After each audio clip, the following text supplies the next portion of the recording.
revenez à Uvira, dans des grands centres, à Baraka, restez aux aguets, à vos positions, n'attaquez plus. Sécuriser la population. N'attaquez plus parce que l'F-123 ne va plus avancer vers l'autre village. L'F-123 va sécuriser la population dans les zones qu'elle contrôle. Et le gouvernement va sécuriser les populations dans les zones qu'il contrôle. C'est aussi simple que ça. Tout en tenant compte de la circulation. Oui, quand vous entendez que voilà, nous allons négocier, pourquoi encore bombarder? Tu sais que si l'F-123 va gagner, il n'y aura plus de morts à Cachemire. Parce que quand il y a des morts dans une zone contrôlée par l'F-123, c'est une porte endossée par l'F-123. C'est l'F-123 qui est répondant de ces morts. Décryptage, ce qui vous manifeste, toujours la vérité. L'accord cadre entre le gouvernement congolais et l'M23 a été signé le week-end. Messieurs et dames, nous parlons de cet accord avec les 8 chapitres.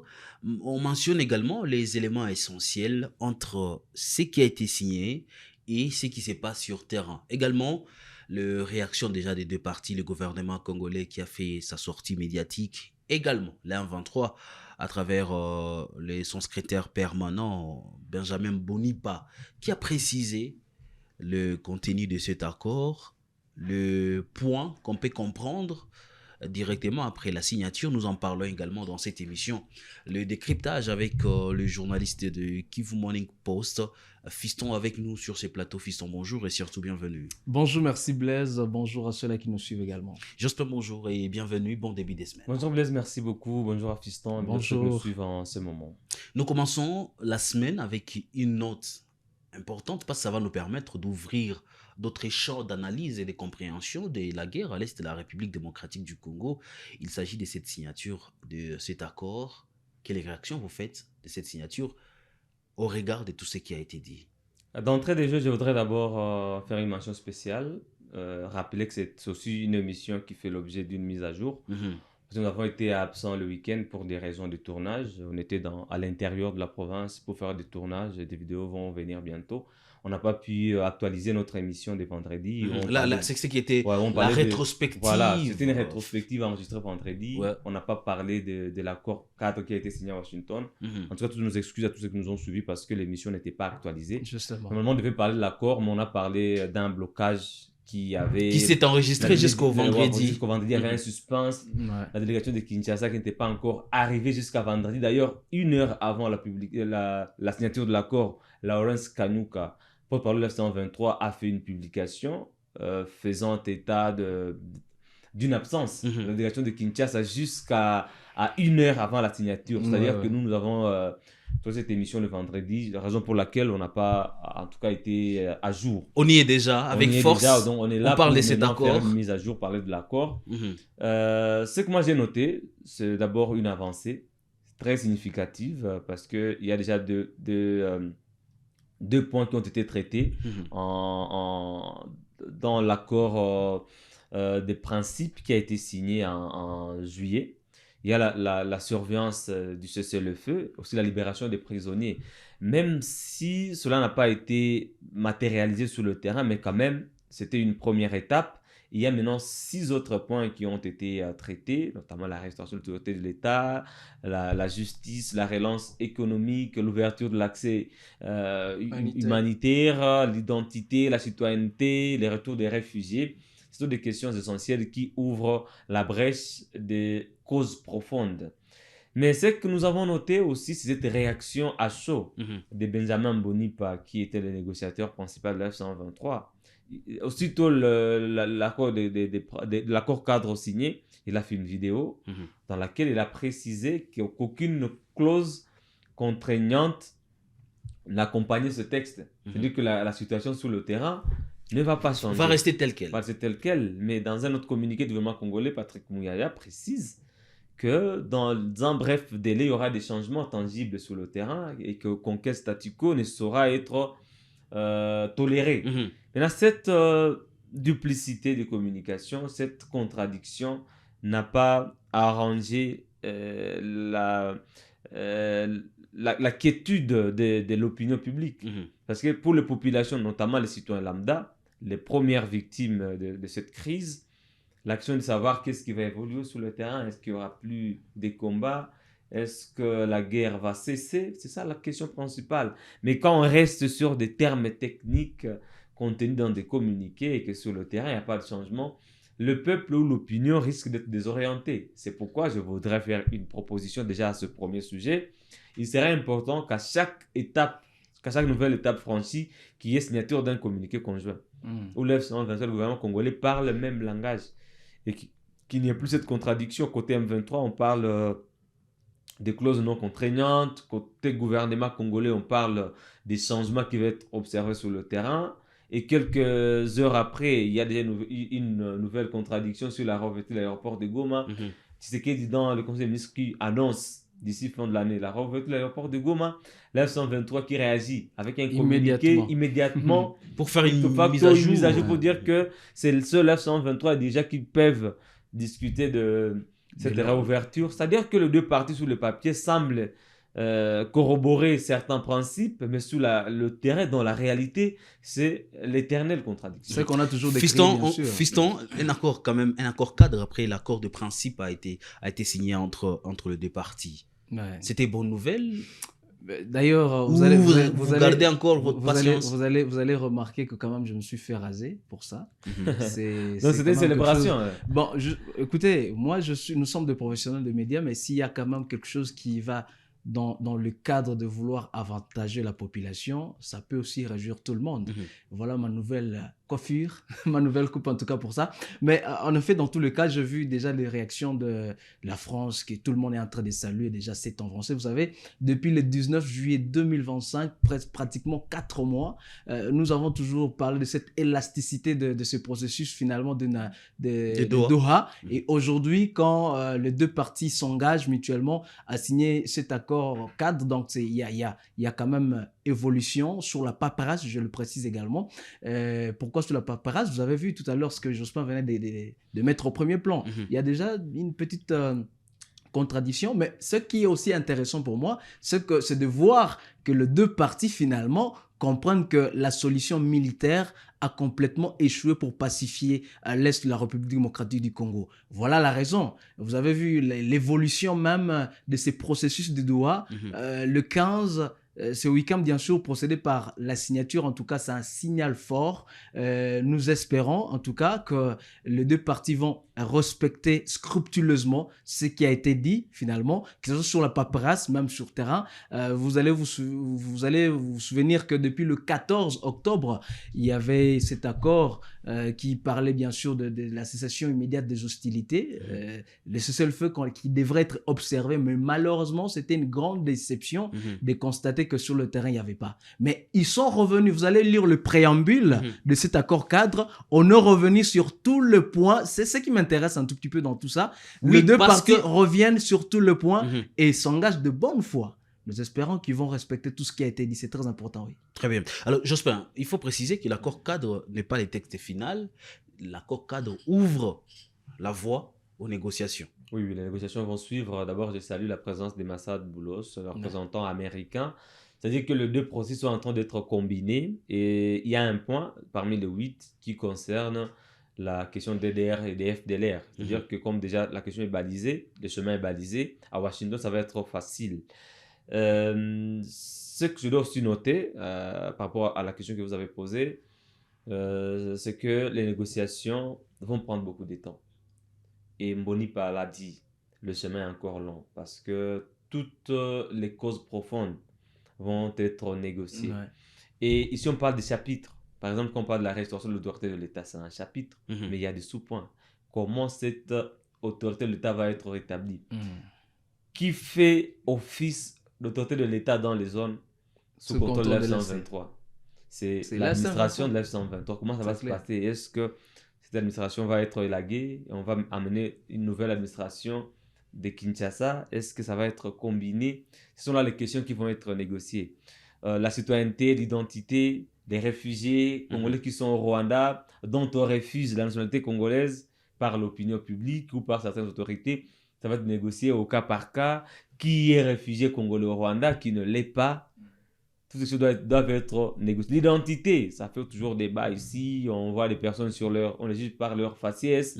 Celui-ci n'est pas congolais. La F-123 est remplie de Rwandais, patati patata. Toutes ces questions doivent être négociées à la lettre. Et ce qui va prendre maintenant beaucoup d'États. C'est pourquoi on a été préparé par le négociateur de l'F-123. Il a dit que le chemin est encore long. Et selon lui, pendant tous ces temps, il n'y aura aucune contrainte. Donc, on ne va ni imposer à l'F-123 de rouvrir l'aéroport de Goma, ni lui imposer implicitement Je pose ma question à vous. d'ouvrir les couloirs humanitaires. Je pose ma question à vous deux parce qu'il s'agit d'un accord entre les deux parties. Est-ce que cela ne va pas à l'avantage du 1-23 et Kinshasa semble perdre dans cet accord? Pourquoi je l'ai dit? La semaine passée, Mouya a dit il n'y aura pas de signature tant que les troupes rwandaises seront encore sur le sol congolais. La signature vient d'être faite. Non, attention, il a parlé de la signature de Washington, qui engage le Congo et le Rwanda. Il n'a pas parlé de la Mais pour Kinshasa, la présence du 1-23 sur le sol congolais n'est pas à l'ordre du jour. Qu'est-ce que Kinshasa gagne? Qu'est-ce que le 1-23 gagne? Qu'est-ce que Kinshasa perd? Et qu'est-ce que le 1-23 est en train de perdre? Jospin. Merci. Je vais répondre très clairement. Ni l'un ni l'autre. Personne ne gagne, personne ne perd. Celui qui gagne, c'est le peuple congolais. Pourquoi je dis le peuple congolais? Parce que le point principal, c'est la cessation des hostilités.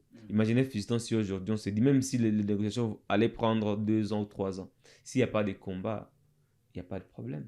Si la relance économique est faite, l'aéroport de Goma est réouvert pour des vols peut-être humanitaires tout court, c'est pas grave. Si les banques sont rouvertes, c'est pas grave parce que pour le peuple congolais, autorité des faits ou autorité légale, il n'y a pas de problème. Ce qui compte, c'est d'abord la sécurité, la fin des combats. Le temps que ça va prendre, je sais que ça va prendre beaucoup de temps.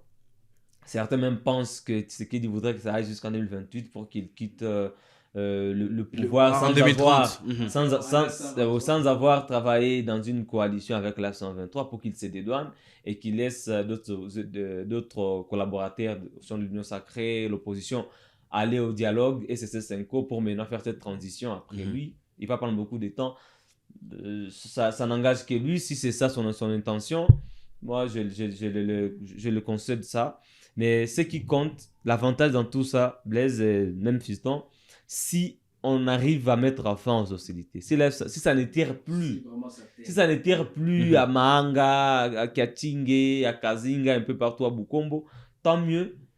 Parce que c'est le peuple qui aura gagné, ce sont des vies humaines qui seront préservées, parce que chaque jour que les gens meurent dans des combats, des dégâts dans des bombardements, vous savez, dans des bombardements, s'il y a ouverture de couloirs humanitaires à Minembwe, à Mikenge, si l'armée burundaise se retire de cette zone-là congolaise, pour laisser ces Congolais vivre quand même en paix, un tout petit peu, c'est l'avantage du peuple congolais. Et puis les accords dans la globalité encore, quand tout va être signé, quand les négociations vont aboutir, c'est encore le peuple qui va gagner. Parce que la F-123, je ne vois pas ce qu'elle gagnerait en ce moment. Même si on peut l'accuser d'exploitation des minéraux et tout, mais sa lutte, son combat, c'est pour l'intérêt général du peuple. On a toujours vu Nanga le dire, ou ici, moi, ils combattent pour le peuple, ils vont protéger le peuple. Donc le vrai intérêt, que ce soit du côté F-123, côté gouvernement, c'est d'abord le bien-être du peuple congolais. Et ce bien-être-là est traduit par la paix, la stabilité, la libre circulation des personnes,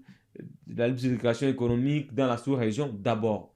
Parce que les autorités sont élues pour travailler au compte du peuple. Quand il y a élection, quand on vote le président, les députés, quand il y a un nouveau gouvernement, c'est pour que certains secteurs puissent marcher. Et si aujourd'hui, il n'y a pas, d'abord la sécurité, c'est la priorité. S'il n'y a pas la sécurité, on n'a pas besoin d'élection.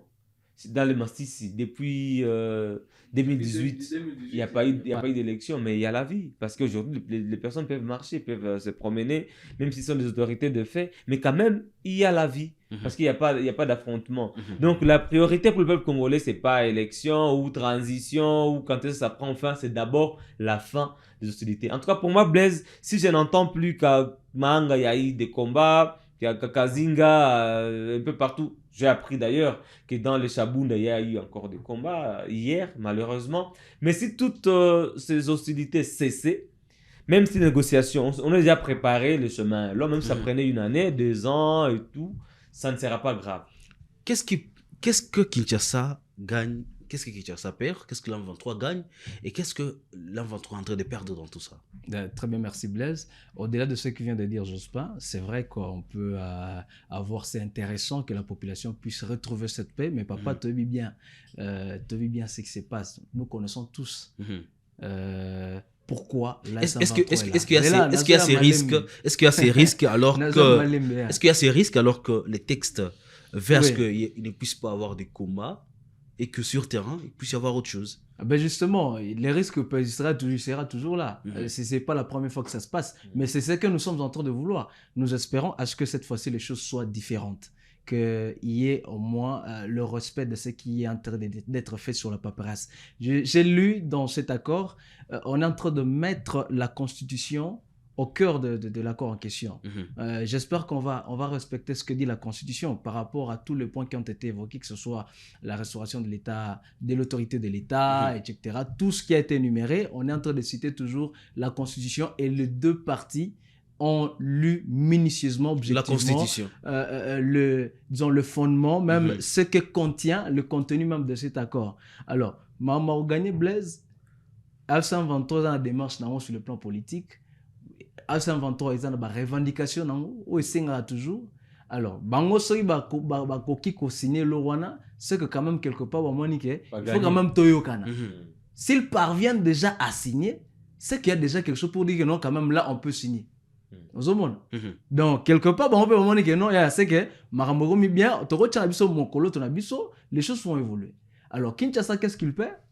À peur de peine. Kinshasa devrait procéder ainsi depuis longtemps. Hein? Avant A123 comme akutu na bagoma koto babuka tant bazali kuna ba Sabine kuna tout ça, il fallait commencer déjà. C'était le moment propice pour dire que non, avant que le pire n'arrive, faisons-le. Mais batbakufi na bango belé Blaise yo ebito na goma. Il y a beaucoup de gens qui sont morts pour ça. Bon, c'est vrai batbakufi na bango déjà moi c'est quoi exacté, mais on a compris maintenant la dangerosité de cette histoire de laisser l'élasticité même de ce processus de peine au monique gouvernement na FC bavani babia ya toyokana to solo là. Maintenant qu'ils sont sur la même table, j'espère que au moins on a été penza lora banguna ndezalara. Il faut lire solo. Et les gens, c'est comme là, on est en train de discuter sur une même table. Tu as pensé que non, je ne veux pas comme un ennemi, sinon ça ne va pas aller, ça va pas vraiment évoluer. Mais ce que non, les gens qui sont animés de cette bonne foi, de mettre fin définitivement à cette guerre et que la population recoupe finalement la paix, tant recherché durant plusieurs années, ça peut être quelque chose de très intéressant. Et c'est la population, comme l'a dit Jospin, que la population va gagner. Et les deux parties, bon, l'F-123 sûrement qui a ses revendications, aura aussi à retrouver profit. Et sous l'angle géopolitique, c'est que la RDC gagne. Nous allons d'abord d'ailleurs aborder. Ouvira ne va plus tomber. Walika ne va plus tomber. À chaque fois qu'il y a une signature, on intègre l'F-123 d'avancer. Donc, aucune autre grande localité ne peut être prise par la F-123 pendant ces moments de négociation. Parce que ça sera une violation des principes, de l'accord des principes. C'est-à-dire que Ouvira ne va plus tomber sur le plan géopolitique. Walika, même, il n'y a plus une autre grande localité qui va tomber. Et puis, certains analystes, je lance la dernière question.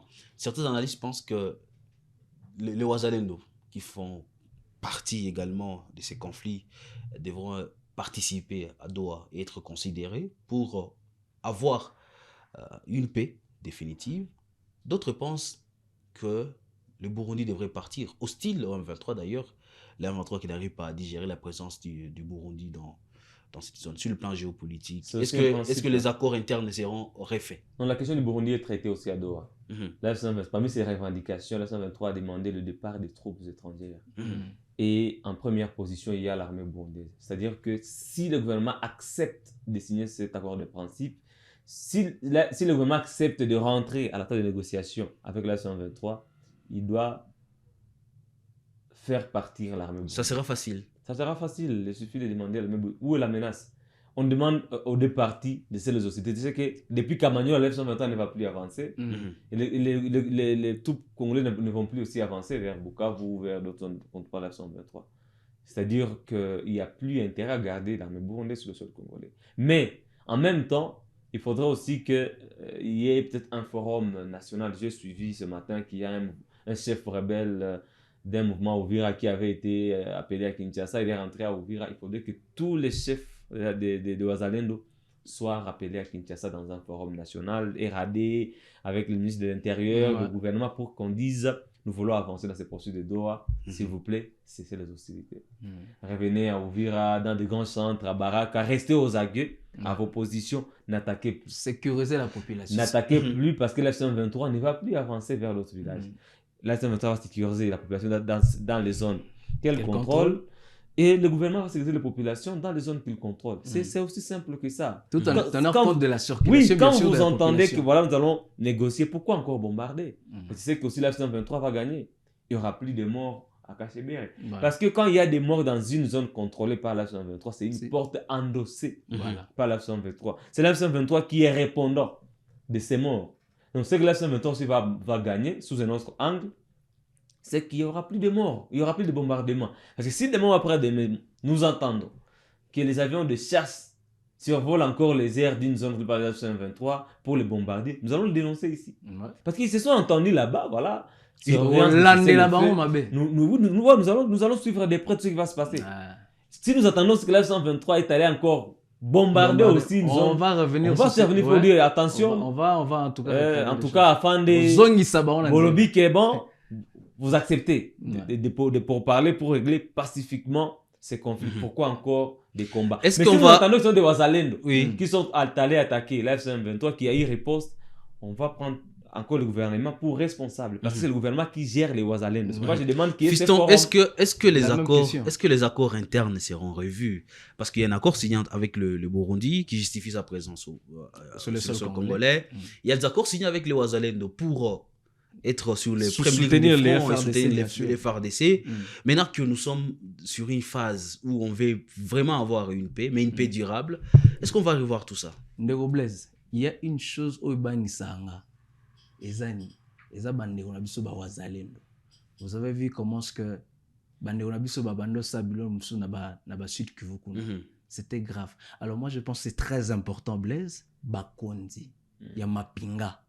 Basolona bakonzi banso babai Wazalendo babengisa bango baisa bango ndeko biso nde mbula matari tozo sola nani na bandeko oya A123 so balobi totelemisa bitumba engelo bani totelemisa bitumba ngo toyo kata mutu moko ta beta sur les sas. Il faut qu'il y ait de la discipline dans cette histoire, puisque s'il n'y a pas de la discipline, vous verrez déjà que Bitumbe ça une érosion de la sous.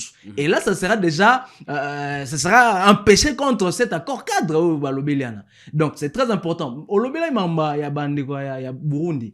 Soki Bitumba et Sili massa c'est beta masu. Ba kotika la ba osala nini yebisanga Blaise.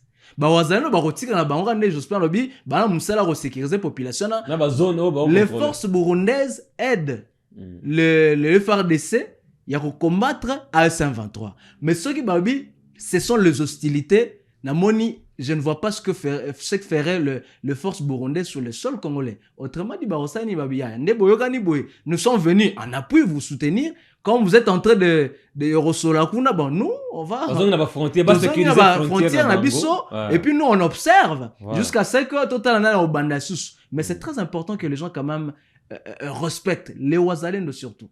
Il faut que les autorités, Basoda, même sur le plan politique plutôt, Bakonzabiso, ministre de la Défense, et Moko Arosa, généraux, Moussou, Bavanda, Wazalendo, Bakonzaba, pour dire, Yaya, la terre, Tochanase.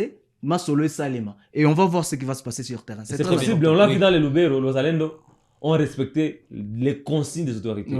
Aujourd'hui, la voie est libre. Vous pouvez quitter Goma jusqu'à Beni. Mais les gens voyagent. À bord de voitures.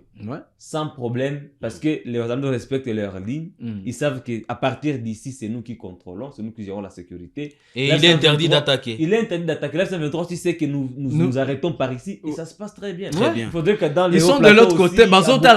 Et puis, les punaises maintenant qui sont des FDLR. Il faudrait maintenant que ces processus soient combinés par celui de Washington, pour que les FDLR aussi ne viennent pas aussi attaquer. Justement, parce que pour la F-123, si les FDLR très bien. On va faire tout pour l'intérêt de la population. Et nous, journalistes, on va suivre la question pour l'intérêt de la population. Parce que il y a des souffrances terribles à l'est de la République démocratique du Congo. Il faut mettre fin à ça, parce que ce sont des humains comme nous, et nous continuons à encourager des accords signés pour l'intérêt de la population. Portez-vous bien, que Dieu bénisse la République démocratique du Congo. Amen. Kivu Morning Post, Félicitations, Léopard. Ouais. Kivu Morning Post, c'est votre chaîne. C'est pour la première fois que vous suivez cette émission. Abonnez-vous à la chaîne pour ne rien rater sur les questions d'actualité à l'est de la République démocratique du Congo. Félicitations, Léopard. Fimbo na fimbo. Portez-vous bien. Fimbo na fimbo. Léopard toujours likolo. Très bien.